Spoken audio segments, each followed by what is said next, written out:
Welcome to the preview show. We're going to look forward to the game against Crystal Palace at the Etihad on the 30th of October 2021.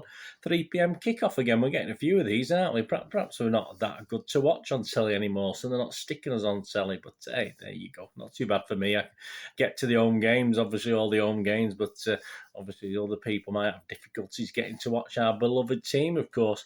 So yeah, but it's match day 10, isn't it? Game number 10, just over a quarter of the way through now. We'll be having a look at Palace, how they're doing.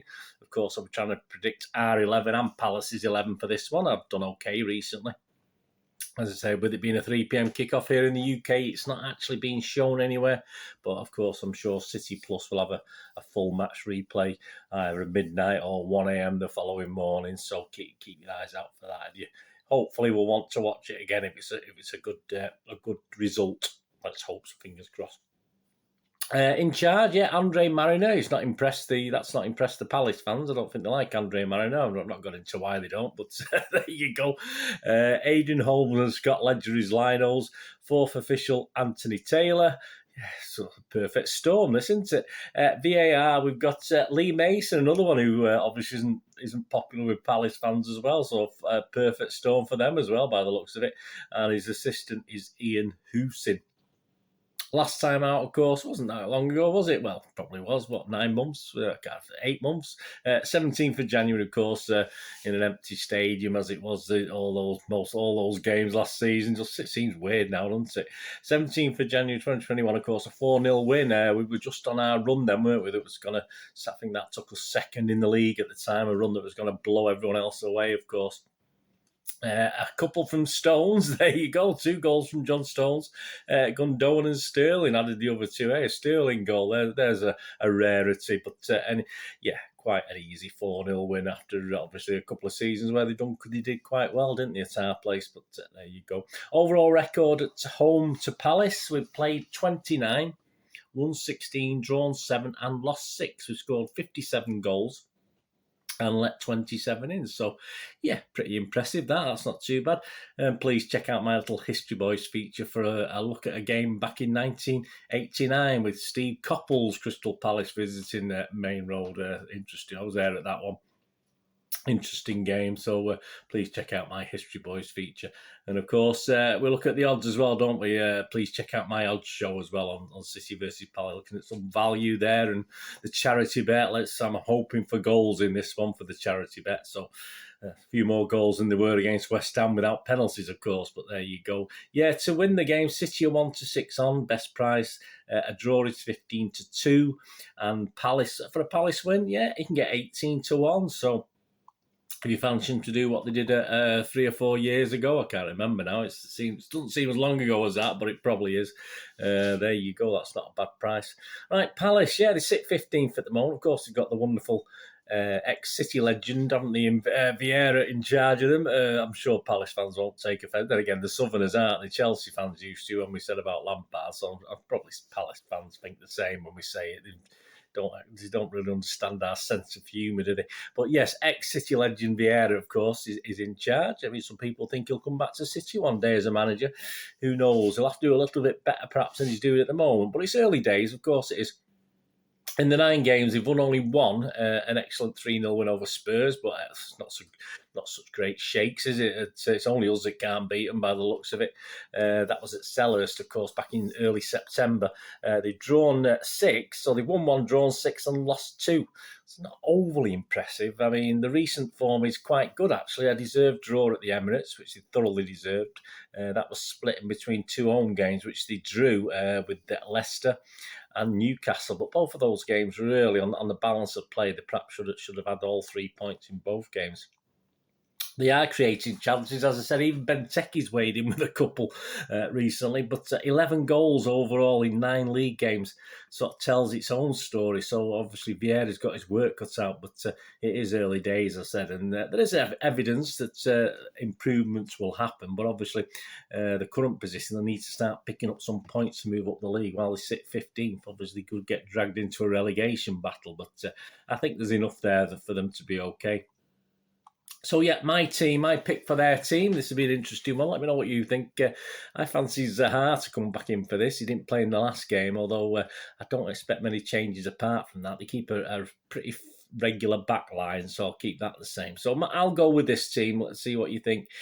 Gieta, please pardon my pronunciations. I struggle with my own players, never mind other teams' players. Gieta or Giata's in goal. Ward, Anderson, Gooey, Mitchell in defence. Midfieldish Gallagher, Milivojevic and MacArthur. Yeah, that's an easy one, isn't it? And up front, I'm going for Ayew, Benteke and Zaha. There's a couple of options there. They do have striking options, actually, even though they're not scoring many goals. But I'll go for those three anyway. So if I can get 8 or 9 of them, I'll be quite happy, to be honest with you. Right, City, what are we going to do? Well, after the shenanigans in East London on Wednesday night, I expect us to go strong. We rested pretty much all our main players, apart from a couple, of course, for that West Ham game. Although we did have to bring a couple of more of the first teamers on, if you like, later on in the game. But obviously, most of our best team, if you like, on paper, was given a good rest on Wednesday. So I expect us to go strong, and I said I expect us to rest players again against Brugge next week in the home tie of that before the derby game, of course. So my 11, here you go. Let me know what you think. But this is getting pretty now. A little bit, just an odd change up front, perhaps, to what I've been going with the last couple of competitive games. This is a Premier League game. We certainly can't do a quadruple now, can we? So we're going to go full tilt at the Premier League. My 11. Edison, Walker, Diaz, Laporte, Cancelo. I assume, and I think you'd all agree, that's probably our starting back line. Although the form Stones is in, I have no quibble at all of Stones coming back and alongside Diaz, to be honest with you. Midfield is obviously Rodri's going to be there, isn't he? Is in front of the back four. KDB. Now I'm trying Gundogan in there as well. I wouldn't always put him there, but obviously I think he needs minutes in his legs, certainly from that West Ham performance he does. So I've got KDB, Gundogan, Bernardo, of course. You cannot not put Bernardo in, can you? And Grealish and Foden as well. Obviously, perhaps with Foden playing this false nine, a bit deeper role, etc. But I think that's it. What do you think? Edison, Walker, Diaz, Laporte, Cancelo, Rodri, KDB, Gundogan, Bernardo, Grealish and Foden. That should be good enough to beat Crystal Palace, and let's hope we're firing. Let's hope we have a go for it. We've got a busy week, haven't we? Another busy week as they culminated in that derby at Old Trafford, which is a must-win, isn't it? Let's be honest about it. If Liverpool can embarrass them, we've got to try and embarrass them as well. I mean, all right, I will be happy with a scropey 1-0 or something, but we want to do a similar thing, don't we? Whether Ollie's at the wheel or he's not, who knows? So all that sort of thing. Whether Ollie's at the wheel or not. So there you go. Quirky starts before we sort of wind this up. City have lost just one of their last 12 Premier League meetings with Palace. We've won 9, drawn 2, going down 3-2 at home in December 2018. Yeah, so it was 3 years ago. I knew it was 3 or 4 years ago. Since they returned to the Premier League in 2013-14, Palace have conceded 39 goals in 16 Premier League meetings with City, keeping just 1 clean sheet in the process. The Eagles have also failed to score in 11 of those 16 meetings, so long may that continue. As I say, looking at the stats at the moment, they are struggling. Let's hope they don't suddenly start hitting them in against us. Palace conceded 2+ goals in each of their last 6 away Premier League games, 15 conceded. They've never conceded 2+ in 7 consecutive away matches in the competition. So let's break that record. Let's make it that they have, That'll be ideal. This will be City bosses, of course, Pep's 200th Premier League game. He's currently out 199. He's won 146, drawn 25 and lost 28. So let's make it win 147, please.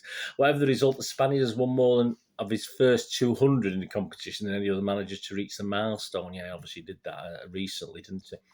Crystal Palace striker Christian Benteke, the legend, has made more Premier League appearances without scoring against Man City. That's 13. Long may that continue. And versus any other side. But as I said, he has actually scored a couple recently, which is a bit of a worry. Following his goal against Arsenal, the Belgian forward now has 5 goals in his last 10 away league games. That's not bad going. As many as in his previous 32. So, yeah, we're meeting Benteke on form. Not a good sign. So please tune back in and get your notification pressed. Give us a like as well, guys, if you get an opportunity for a full match report.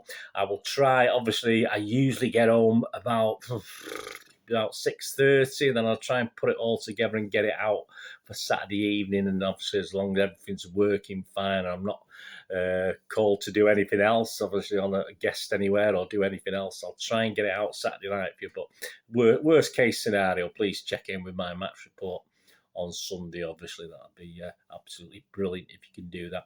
And as I said, please check out my other two specific Palace features, the Odd Show, and of course the Steve Coppell's Crystal Palace back in '89. A little look back at a game then that we played against the boys from Palace. So please check that out as well for me. Yes, please leave us all your comments. Any comments you want to make, give us your start 11s, etc., etc. That'd be absolutely brilliant. And loads of you on there that I hear from, all my regulars. It's much appreciated. And any new guys, give us a shout and give us your views. I always try and react or answer them if it needs an answer. So that'll be absolutely super. Anyway, thanks for watching, guys. What are we going to do the rest of the day? Have a great one. Look after yourselves, look after your friends, look after your families. More importantly, let's all look after each other. To me here again on the Citizen channel, or perhaps have a look, please check out my film and TV channel. Don't forget, I try and inform and entertain on there as well. So whatever it is, if it's on there or please back here on the Citizen channel, I only ask one thing, don't I? Please stay safe, Blues. Come on, City. Thanks for watching. Bye for now.